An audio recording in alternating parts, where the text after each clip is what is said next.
privilégio muito grande estar mais uma vez na casa do Senhor para, junto com a sua igreja, assim, exaltar e agradecer pelas muitas vezes que já recebemos na semana que está se findando e que chegou e começa hoje o primeiro dia, né? Então, assim, um motivo de alegria porque nós podemos hoje, agora, nos contemplarmos uns aos outros, igual amanhã, não nos pertence ao Senhor. Então, hoje é um dia de grande valia, um dia de alegria, de saborearmos do Senhor, pelas vitórias que alcançamos e porque Ele também achou graça em cada um de nós. Amém? Amém. Muito bem, vamos iniciar o culto do Senhor nessa noite. Vamos cantar o hino 581, a única esperança.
Boa noite, igreja. Boa noite. Diz assim a palavra de Deus, apelo pessoal a Agripa, dizendo ele estas coisas em sua defesa.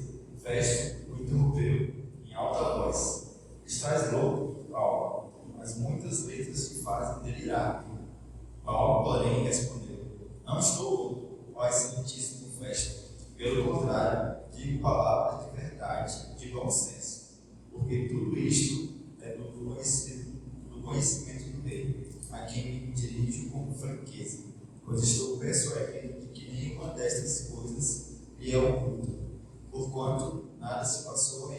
algum recanto. Acreditas, ó rei Agripa, nos profetas? Bem sei que acreditas.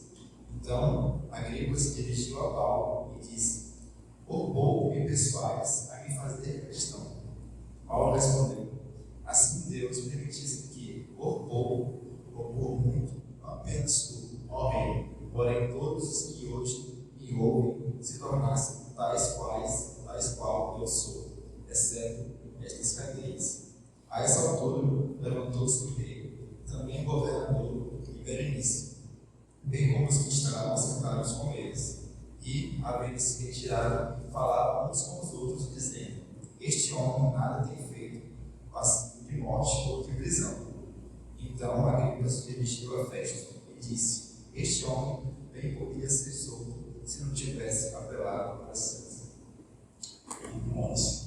Grandioso Deus, amado Pai, graças te damos por essa noite maravilhosa, que o Senhor abençoe a porção lida, a palavra que vai ser pregada logo mais, abençoe o dirigente e todos os envolvidos, e a nós que vamos estar ouvindo a palavra, nos orienta e nos ajuda em nome de Jesus. Amém e amém. Amém.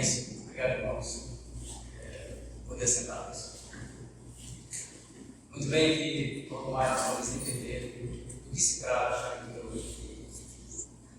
E com certeza a gente muitas vezes acha que a vida cristã é uma rosa.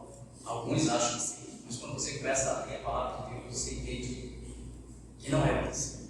Nosso Jesus, querido Jesus, não teve uma vida tão fácil. Na verdade, não foi fácil a vida dele até o último instante.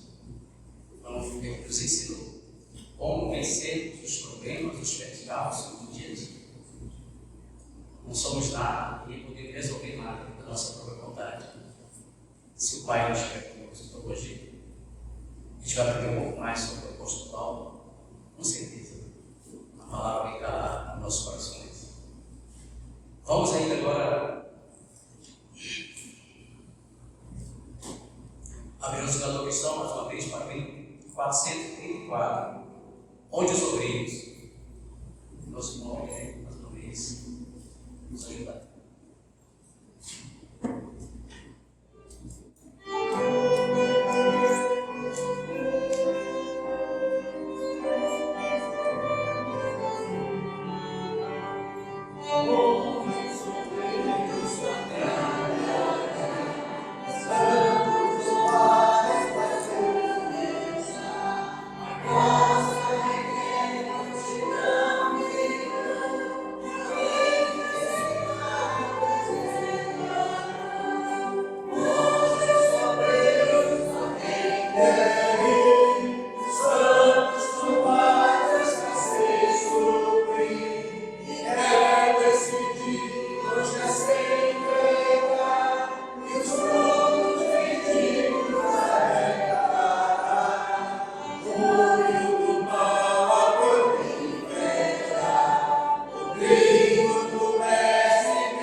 A ordem do Senhor.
Obrigado por ter sentado.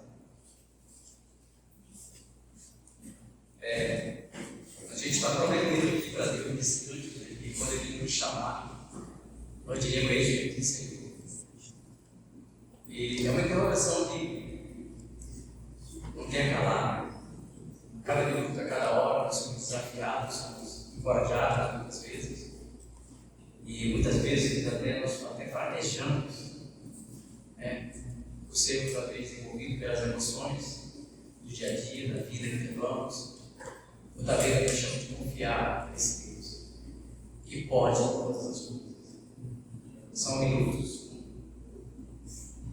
reflexos que acontecem na nossa vida, de repente, por alguma situação, algum momento, a gente fraqueja. Isso é bom, porque bom não é a queda, mas é o levantar. Então aí está nosso grande triunfo, é levantar com a fé que pode todas as coisas. Então, eu já passo a palavra para o nosso querido Tiago, que vai trazer-nos a mensagem da palavra de Deus hoje nessa noite. Boa noite, amada igreja.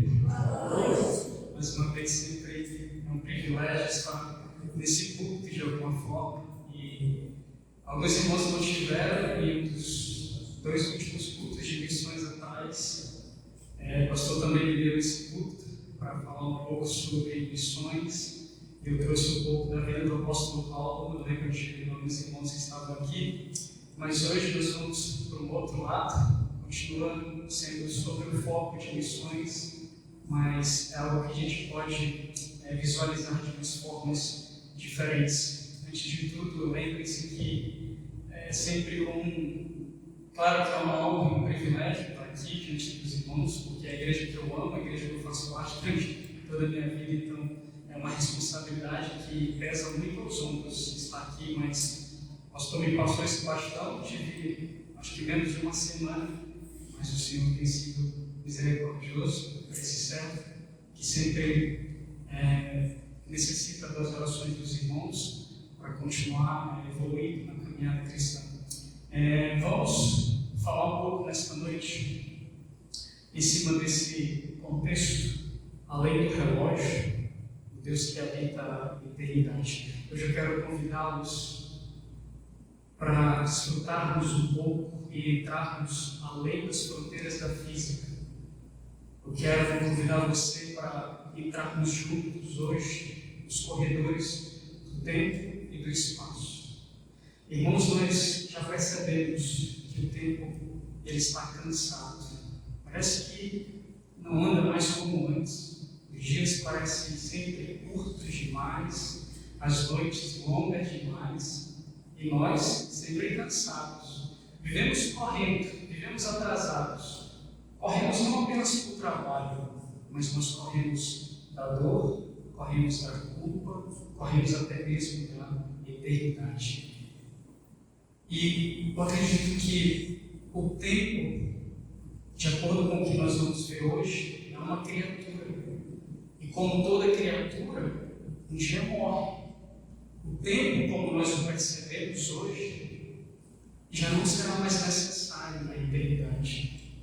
E é por isso que, às vezes, aquele ditado que o tempo dói, porque ele está gritando, vocês não pertencem a mim. E hoje nós vamos refletir um pouco, obrigado Isaac. Hoje nós vamos refletir um pouco sobre o tempo de Deus. E esse tempo, ele não é medido com os nossos relógios. É um tempo que não se apressa, é um tempo que não se atrasa, é um tempo que não depende do nosso planejamento. É um tempo que é mais do que uma sequência de horas, de segundos, é uma revelação.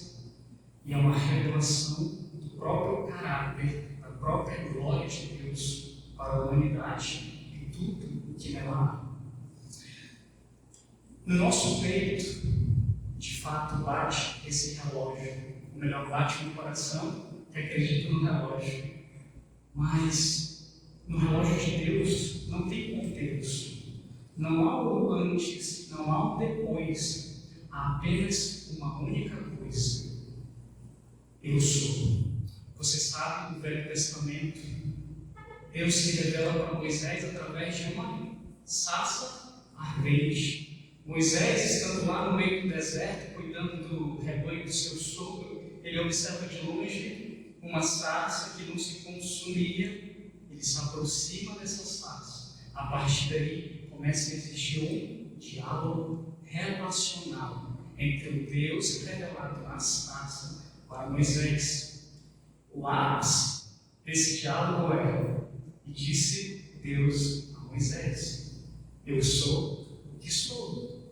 Quando Deus diz, eu sou o que sou, Ele está afirmando aqui a sua autoexistência, a sua imutabilidade, a sua presença constante, a sua existência atemporal, além do tempo, uma existência infinita.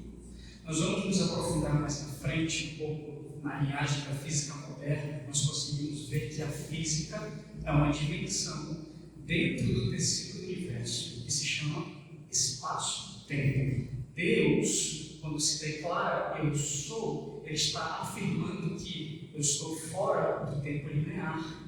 Ele não muda, Ele não envelhece, Ele simplesmente é. E Ele não depende de processos físicos. Isaías vai chamar, quando ele vai relatar suas profecias, de assim diz o alto, o sublime que habita a eternidade. Paulo vai se referir a ele assim: aquele que habita em luz inacessível. Quando Deus se refere eu sou, essa expressão é um Deus que é sempre presente. Para Deus, passado, presente e futuro estão igualmente acessíveis. João, de acordo com suas visões, ele escreve diversas vezes em Apocalipse assim: eu sou o quê? O Alfa e o Ômega, o princípio e o fim, aquele que era e que há de vir. Deus não é uma possibilidade. Deus não é uma criação da consciência humana. Ele simplesmente é, independente de quem o observa. Deus não precisa do universo para existir, mas o universo depende dele para continuar existindo e coexistindo. Paulo vai dizer assim: ele é antes de todas as coisas, nele tudo subsiste, na presença dele tudo é agora, e tudo o que é agora é eterno. Muito bem, esse é o Deus que servimos, esse é o eu sou, e agora nós precisamos entender quem somos dentro da física. A física afirma da seguinte forma: nós somos criaturas de 3 dimensões: altura, largura e comprimento. Existimos fisicamente em 4 dimensões, são as 3 dimensões espaciais, altura, largura e comprimento, mais a dimensão temporal, que é o tempo. Vamos lá, nós somos seres tridimensionais, mas estamos imersos em um universo de 4 dimensões, que chamamos de espaço-tempo. Largura, altura e comprimento são as dimensões que permitem com que estejamos nos movimentando no espaço onde ocupamos essa questão espacial. Vivemos num tempo que é a 4ª dimensão, sempre avançando de uma forma linear. Por isso que envelhecemos. Nosso corpo e tudo o que percebemos fisicamente está localizado nessas 3 dimensões. Vivemos num tempo sempre avançando de uma forma linear. Tudo que tocamos, vemos e ocupamos tem essas 3 dimensões espaciais que se movimentam na 4ª dimensão, que é o tempo. Ele permite a sequência dos eventos, a mudança, o movimento. Eu sei que é muito complexo. E todos os elementos que envolvem o tecido de espaço-tempo, que é o tecido do universo, está sujeito ao tempo. Para isso, Albert Einstein deixou a sua contribuição para a humanidade. Ele fez então a sua teoria da relatividade, que nos dá a noção de como a gravidade, de como a luz distorce o tecido do espaço-tempo. Nesse momento, eu joguei essa responsabilidade para o meu amigo, nosso futuro engenheiro eletricista, Ismael. Boa noite, igreja. Boa noite. Bem, quero agradecer a Deus por essa oportunidade de falar um pouco. Também agradecer o Thiago por me convidar a falar um pouco sobre ciência, precisamente mais de física, a respeito das leis que, através dela, nós podemos observar o poder de Deus operando no nosso universo. Bem, irmãos, o que nós vamos tratar é sobre 2 teorias que Albert Einstein propôs, que estão relacionadas ao nosso estudo de hoje.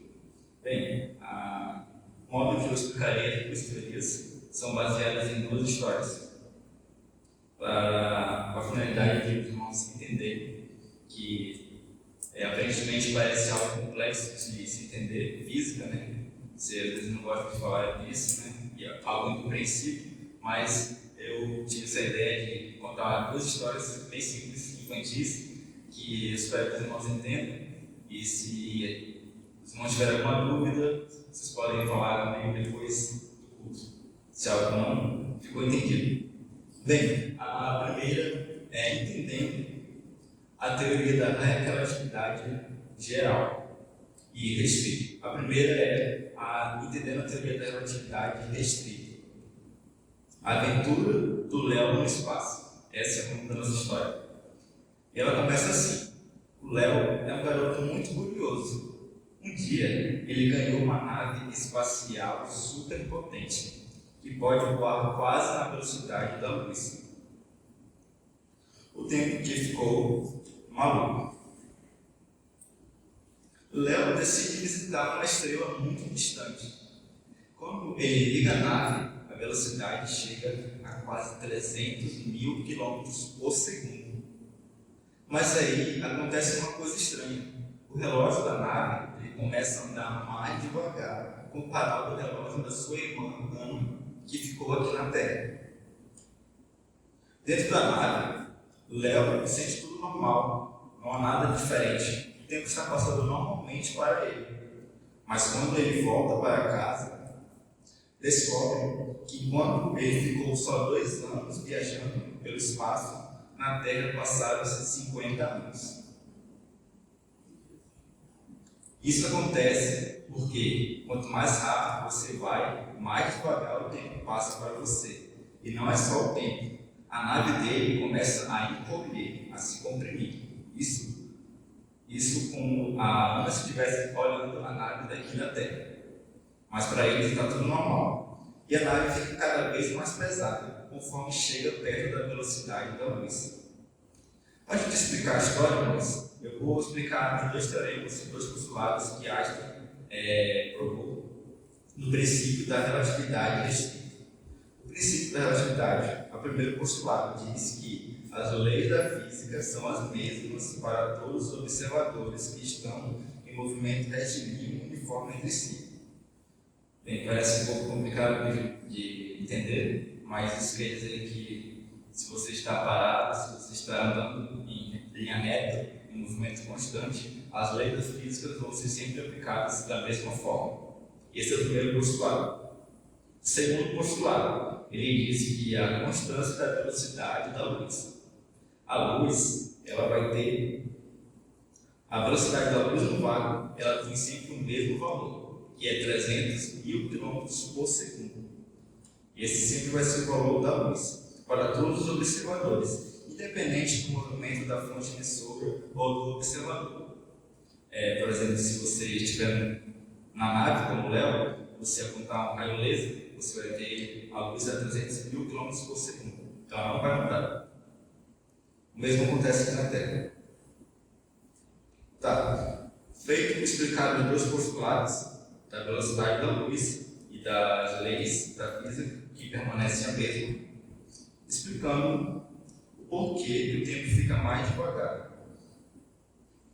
O tempo fica mais devagar para quem está se movendo muito rápido. Isso nós chamamos de dilatação temporal. Einstein percebeu isso, porque quanto maior a aceleração, mais o espaço-tempo, como o Thiago falou, ele vai se distorcer. E a Ana veria o tempo passar mais devagar para ele, mas o Léo não perceberia isso. É por isso que Ana envelheceu mais rápido do que o Léo. O Léo se passaram só 2 anos e a Ana já se passaram 50 anos. Isso é chamado de dilatação temporal. O tecido espaço-tempo se distorce por causa da velocidade que Léo está na nave, que é 300 mil km por segundo, que é a velocidade da luz. O segundo, o espaço ele encolhe na direção do movimento. É chamada de a contração do tempo. Na verdade, é a contração do espaço. O espaço, como o Thiago falou, o espaço-tempo ele vai se distorcer. Ou seja, quanto maior a velocidade, mais ele se distorce, mantendo a velocidade da luz. E as coisas ficam mais pesadas quando se aproximam da velocidade da luz. Ou seja, no final do nosso slide, eu mostrarei aos irmãos uma equação de Einstein que mostra que para você chegar na velocidade da luz, você precisa ter muita massa e muita energia.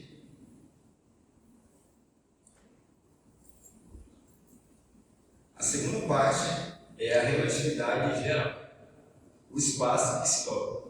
Agora, Léo quer visitar um buraco negro. Quando ele chega perto, percebe que o espaço não é plano, mas parece uma enorme rampa puxando tudo para baixo. Ele joga uma bola no espaço perto do buraco negro. A bola não vai em linha reta. Ela começa a girar e depois é sugada. Léo percebe que o buraco amassou o espaço-tempo ao redor dele.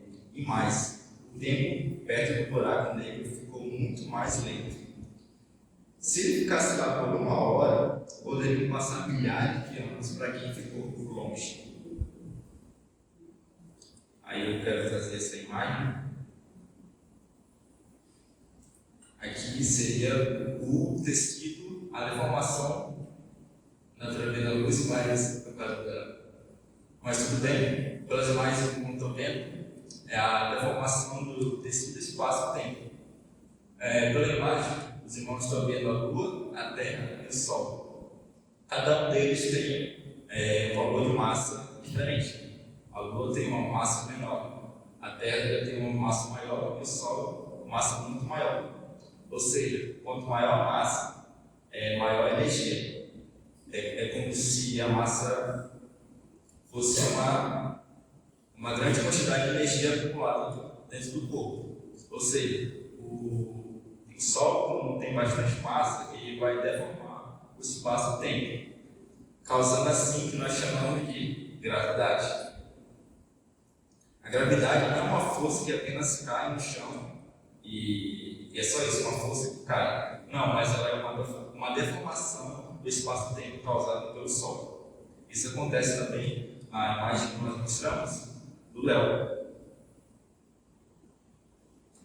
Que quando ele jogou a bolinha no buraco negro, ela não caiu em linha reta, ela veio circulando, porque o buraco negro tem bastante energia. E essa energia, ela deforma o espaço-tempo.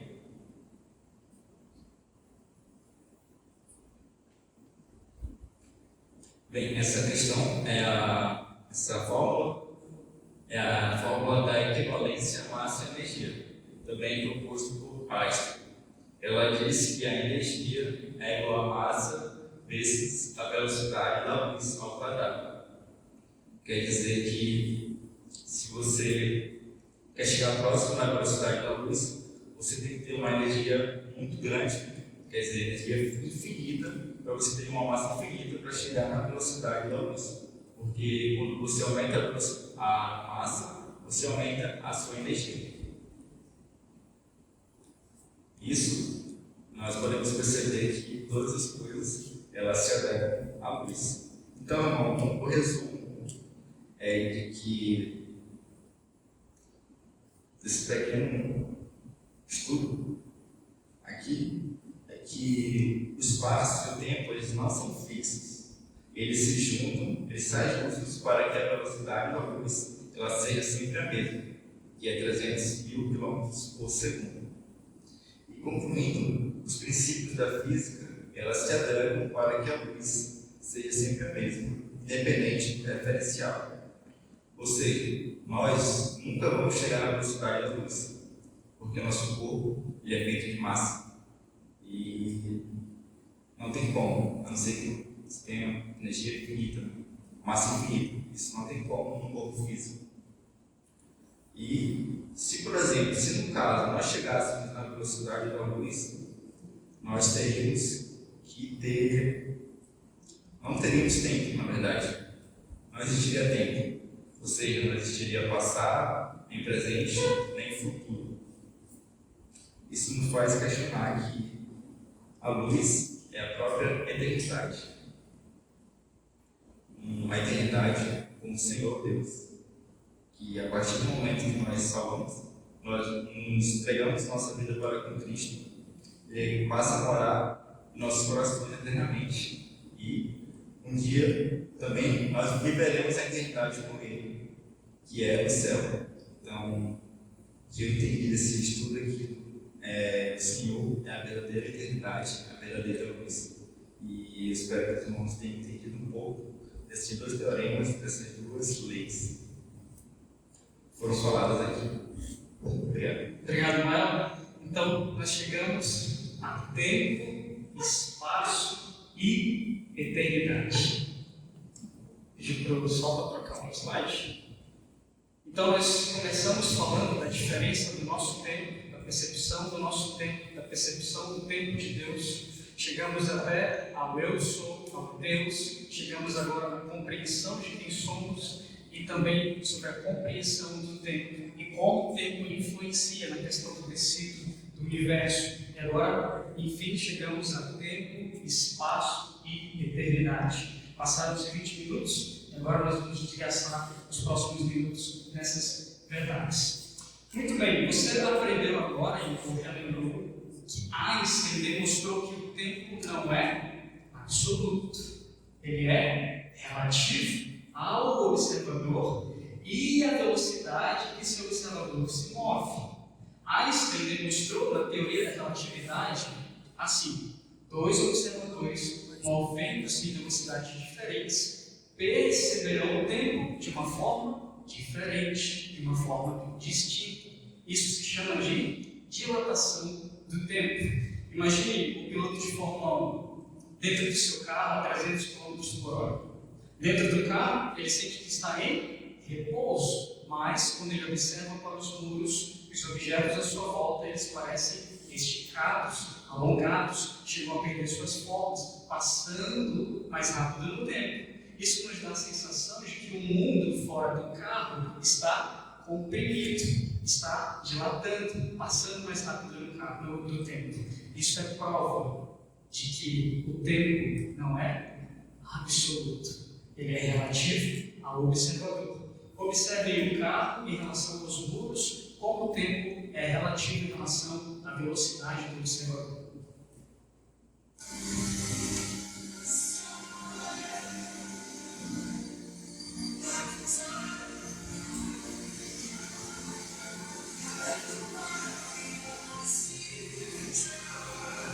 Quando o piloto desloca-se para uma velocidade superior ao que está em repouso, os muros chegam até se esticar.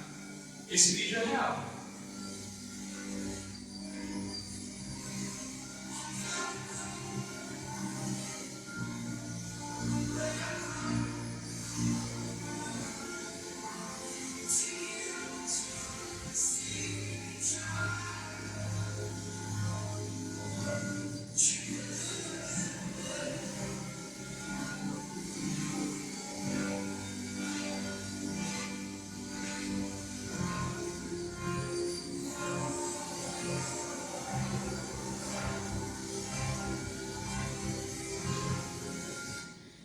Isso nos coloca diante de uma realidade profundamente física e espiritual. Vamos de baixo para cima. O tempo é uma condição da criação, não do Criador. Deus, sendo luz e espírito, em relação à revelação do seu ser, revelação do seu caráter, ele habita fora desse campo relativístico. Ele não experimenta dilatação temporal ou compreensão do tempo. Ele é o quê? Imutável, atual e eterno. Agora permita-me um salto teológico. Se nós somos criaturas de 3 dimensões, mais o tempo, e somos incapazes sequer de visualizar a 4ª dimensão, que é o tempo, quem dirá tentar compreender um Deus que habita fora de todas essas coordenadas? A ciência moderna afirma: não há referencial absoluto no universo. Tempo e espaço são relativos. Mas eu posso vos afirmar, através da fé e da teologia, Deus é o referencial absoluto. Ele é o ponto fixo fora do espaço-tempo.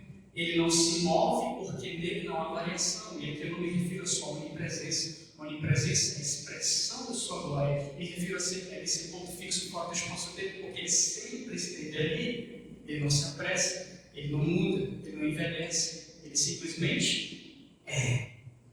Toda bondade e todo dom perfeito são da onde? São lá do alto, descendo do Pai das luzes. Isso também é sobre referencial absoluto, e que não pode existir variação ou sombra de mudança em relação à revelação do seu ser e revelação do seu caráter.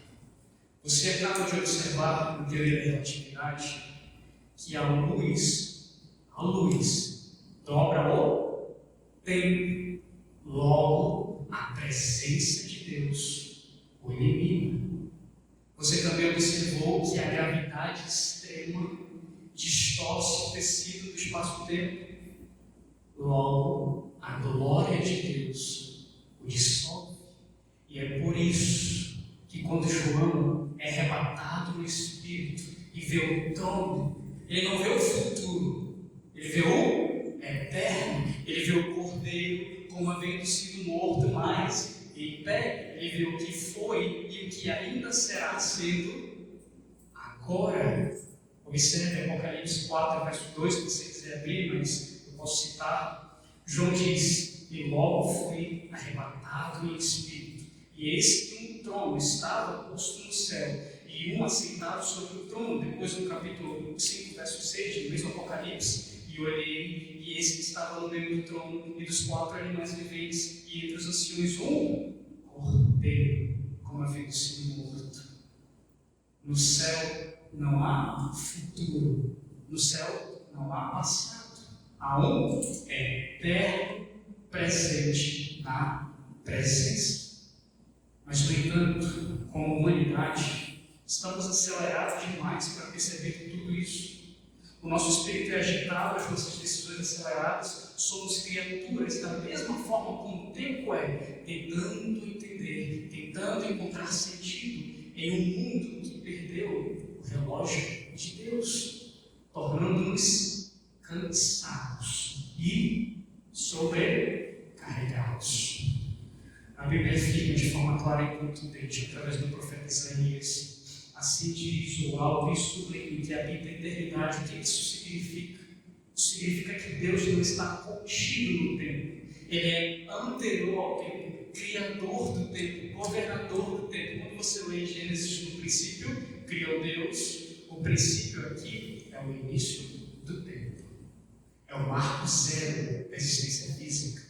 Antes desse ponto, antes do princípio, não há segundos, não há antes, não há futuro, há apenas o que? Observamos lá no início. Eu sou. A física moderna, através da relatividade, afirma e reconhece que o tempo é uma dimensão física.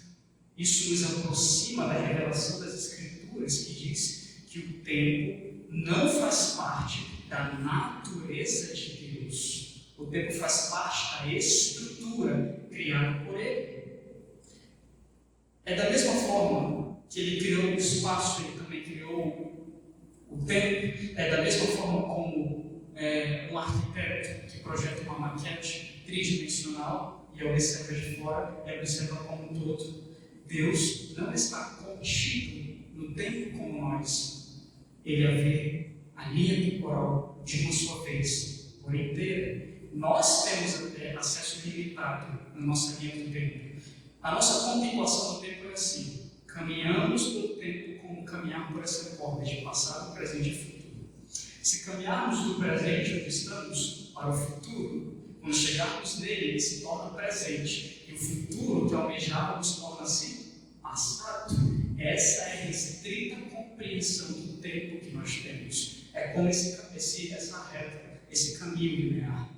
Mas Deus observa, o contempla com olhos de eternidade. Ele é o observador eterno.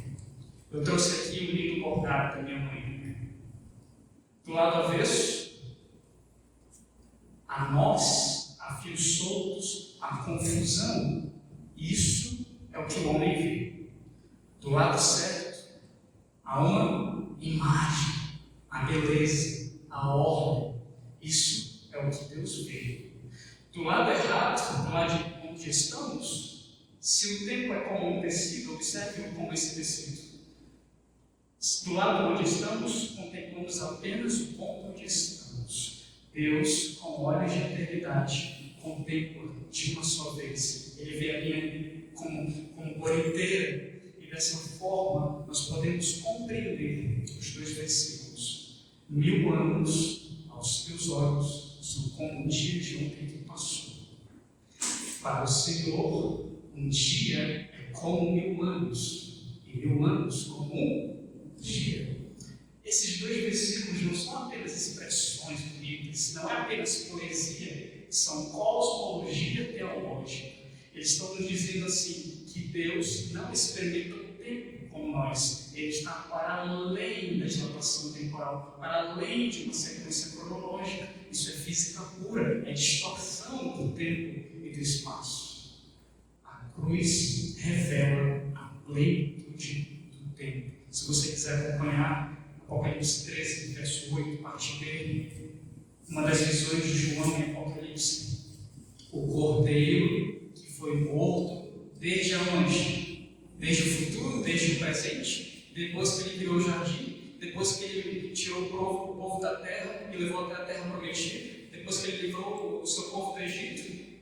Não, o cordeiro que foi morto. Foi morto. Ele não foi preparado, ele já está dizendo que ele foi morto. Desde quando? Desde a fundação do mundo. A cruz não foi reação ao pecado. A cruz foi decreto. Antes do tempo, Deus já via o pecado. E antes do pecado, Deus já havia providenciado o nosso cordeiro pascal. Deus não espera o futuro. Ele já o contempla. Conhecidas são de Deus desde a eternidade todas as suas obras. Chegamos então ao verbo propriamente dito. Quando Jesus veio, o eterno invade o tecido do espaço-tempo. O verbo atemporal se faz carne temporal. O alfa, o ômega, aquele que é, que era e que ainda será, ele vem e nasce uma manjedoura de Belém. O infinito aprendeu a contar os nossos dias. João escreve de uma forma poética. No princípio era o Verbo, e o Verbo estava com Deus, e o Verbo era Deus. Ele estava no princípio com Deus, todas as coisas foram feitas por intermédio dele, e sem ele, nada do que foi feito se fez. A luz estava nele, e a luz era a luz, e a vida era a luz dos homens. A luz resplandece nas trevas, as trevas não prevaleceram contra ela. Mais adiante, o Verbo estava no mundo. O mundo foi feito por intermédio dele, mas o mundo não o conheceu. Veio para o que era seu, mas os seus não receberam. Mas a todos que o receberam, deu-lhes o poder de serem feitos filhos de Deus, a saber, os que creem em seu nome. Mais adiante, e o Verbo se fez carne e habitou entre nós, cheio de graça e de verdade, e vimos a sua glória, glória como do unigênito do Pai. Ele veio e se fez carne, mas ele nunca perdeu a eternidade dos seus olhos. Ele viveu no nosso tempo sem ser prisioneiro dele. Ele andava com mansidão, ele literalmente andava com mansidão, sem ansiedade, porque ele viu o Pai fazendo as coisas no seu devido tempo. Quantas vezes você já leu Jesus falando: ainda não é chegada a minha hora, o meu tempo ainda não chegou, é chegar a minha hora. Jesus viveu o nosso tempo, mas compreendia e conseguia palpar o tempo com olhos de eternidade. Precisamos redefinir o nosso tempo e compreender a eternidade no agora. Agora pense nisso.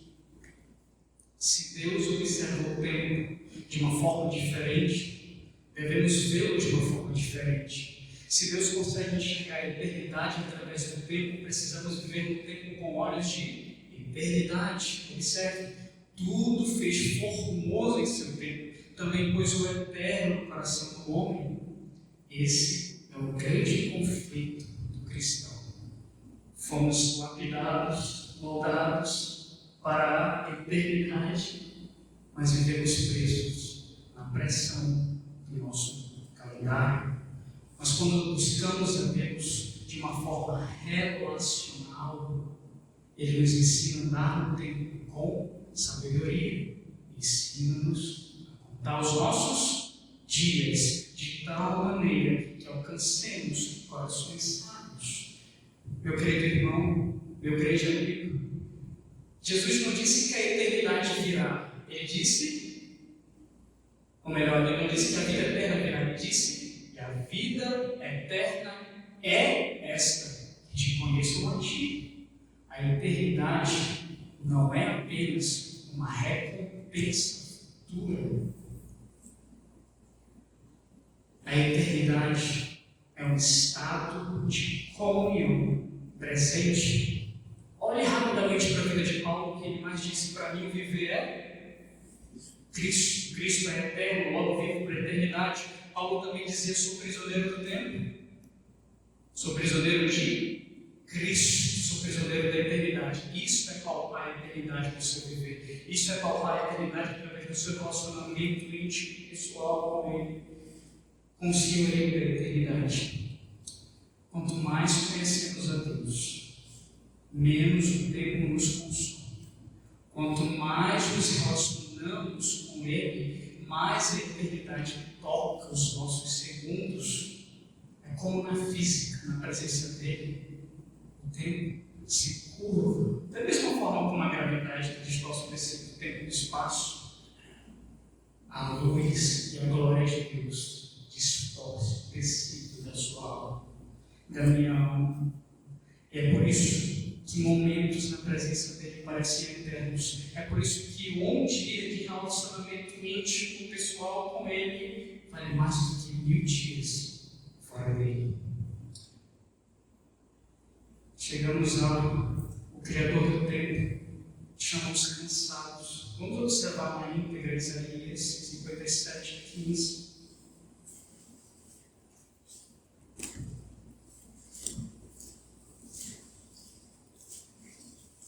Isaías 57:15. Porque assim diz o alto, o sublime, que habita a eternidade, o qual tem o nome de santo. Habito, esse é o endereço dele, habito no alto e santo lugar. Mas o quê? Mas também habito com o contrito e abatido de espírito, para vivificar o espírito dos abatidos e vivificar o coração dos contritos. A beleza, meu irmão, desse versículo está em seu contraste. O Deus do alto e sublime trono, que habita o santo lugar, ele também habita como contrito e abatido de espírito. Mesmo Deus sendo um Deus transcendente, ele é próximo, acessível, palpável, presente.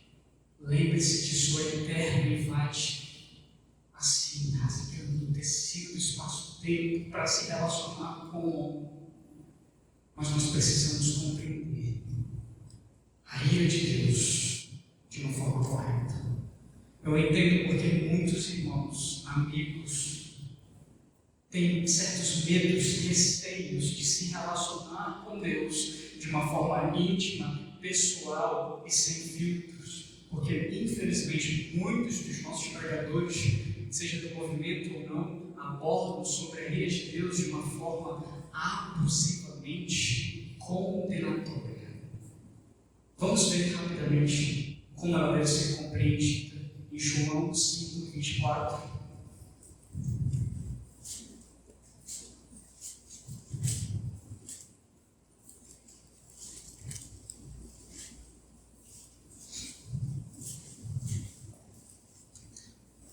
Em verdade vos digo, quem ouve a minha palavra e crê naquele que me enviou, tem a vida eterna. Não entra em juízo, mas passou da morte para a vida. Vamos ficar com não entra em juízo. A palavra utilizada grega aqui é krisis, que significa a mesma coisa que um processo de julgamento condenatório ou sentença definitiva justa. Em diversos contextos bíblicos, a palavra juízo pode ser compreendida como manifestação da justiça de Deus. Isso também inclui condenação aos ímpios. Você vai observar aqui no contexto de João 5:24, significa que o crente não será condenado, porque ele já foi justificado pela fé, de Romanos 5:1. E isso também faz harmonia com outras passagens, como Romanos 8:1, dizendo: agora, pois, já nenhuma condenação há para os que estão em Cristo. E também João 3:36, quem crê no Filho, aqui é mais duro, quem crê no Filho tem a vida eterna. O que, porém, desobedece ao Filho não verá a vida, mas sobre ele permanece a ira de Deus. Ou seja, o juízo que Jesus fala aqui é sobre o juízo condenatório final, transitado em julgado, não se cabe mais recursos. Isso está diretamente ligado à ira de Deus contra o pecado. Mas lembre-se, quem está em Cristo não enfrentará essa ira. Sabe por quê? A ira de Deus é um míssil teleguiado. É um míssil teleguiado que vai em direção a quem? Ao pecado que há no homem.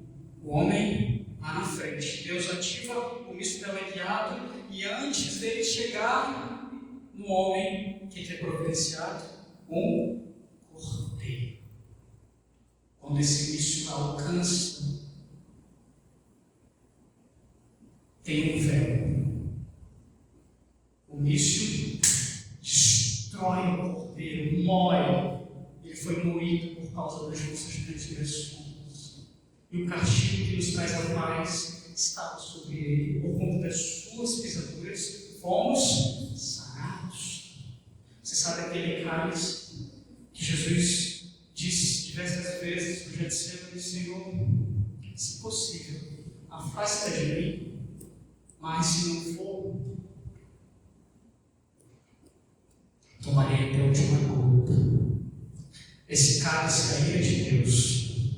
Jesus toma o nosso cálice. O Senhor recebe diversas vezes a palavra propiciação. A palavra propiciação é a mistério em grego, que significa satisfazer a ira de uma divindade. Quando Cristo toma o nosso cálice, ele absorve para si a ira de Deus e satisfaz na plenitude da cruz. A sentença do réu. O réu está absolvido. Cristo satisfaz a ira de Deus. E depois disso, ele faz mais.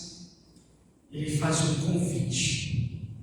O convite de Cristo, depois da ira satisfeita, tem um objetivo. Vejam rapidamente para encerrarmos. Acompanhe comigo Mateus 11.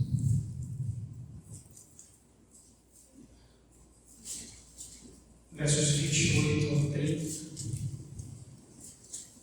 Vocês sabem essa passagem? Vamos pontuar apenas algumas coisas. Vinde a mim, todos os que estáis cansados e sobrecarregados, eu vos aliviarei. Tomai sobre vós o meu jugo e aprendeis de mim, porque sou manso e humilde de coração, e achareis descanso para a vossa alma, porque o meu jugo é suave e o meu fardo é leve. Veja que maravilha. João descreve Cristo como o Verbo. A pessoa do Verbo, Cristo, está usando o verbo vir na forma de vinde, que está no imperativo afirmativo, que é a mesma coisa que uma ordem, um convite para irmos até Ele. Ele é o verbo que abraça, é o imperativo que cura. Essa foi a palavra mais ansiolítica que alguém poderia dizer para os cansados. É um chamado não à religião, não ao dever, mas a uma pessoa. Jesus não disse: vinde a lei, vinde a sinagoga, vinde a moralidade. Jesus estava falando com pessoas aqui que estavam sendo esmagadas por mestres da lei, que falavam mais de 600 leis, mas não conheciam sobre o Deus de misericórdia.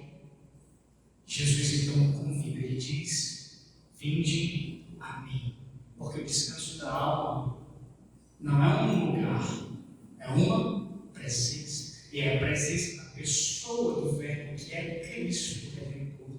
É o Deus encarnado, o Deus que se fez carne, Ele mesmo carrega o peso desse fardo.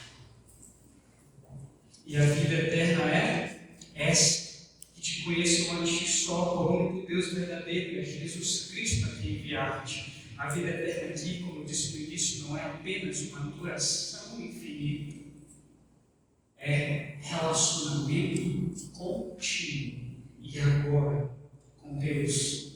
É estado de comunhão presente. E conhecer esse contexto de João não é apenas intelectual, mas relacional, profundo, acessível, íntimo com Deus. Você quer mais evidências que Ele quer se relacionar conosco? Essa é Andrômeda. Andrômeda é a galáxia mais distante visível ao olho. Você sabe quantas estrelas existem apenas na nossa Via Láctea? 300 bilhões. E Andrômeda é uma galáxia com mais de 1 trilhão de estrelas e todas brilham juntas. Essa, meu caro amigo, é a definição de maravilha. Deus é tão infinitamente vasto, chama todas pelo nome. Essa é a obra dele. Nós pintamos com pincéis, ele pinta com bilhões de estrelas e trilhões de galáxias. E ele sabe o nome de todas elas. Ele sabe o seu nome, ele sabe o meu nome. Ele quer ter um relacionamento íntimo, pessoal com você. O Deus que habita o alto e sublime trono, que habita também com o contrito e abatido, quer se relacionar com você. Não é sobre apenas te salvar do pecado, Ele quer ter um relacionamento com você. E nós, como criaturas, temos como propósito refletir a glória dele através desse relacionamento íntimo, pessoal e palpável. Obrigado, irmã da igreja. Vamos orar. Obrigado, Senhor, pelo tempo que estamos aprendendo mais sobre o senhorio de Deus, como o universo reflete a tua glória e como podemos observar através dele que o Senhor nos ama e que o Senhor enviou o seu próprio Filho para nos salvar, e Ele quer mais do que isso. E o Senhor quer mais do que isso. O Senhor quer se relacionar conosco. Ajude-nos a compreendermos isso e vivermos com olhos de eternidade. Oramos em nome de Jesus.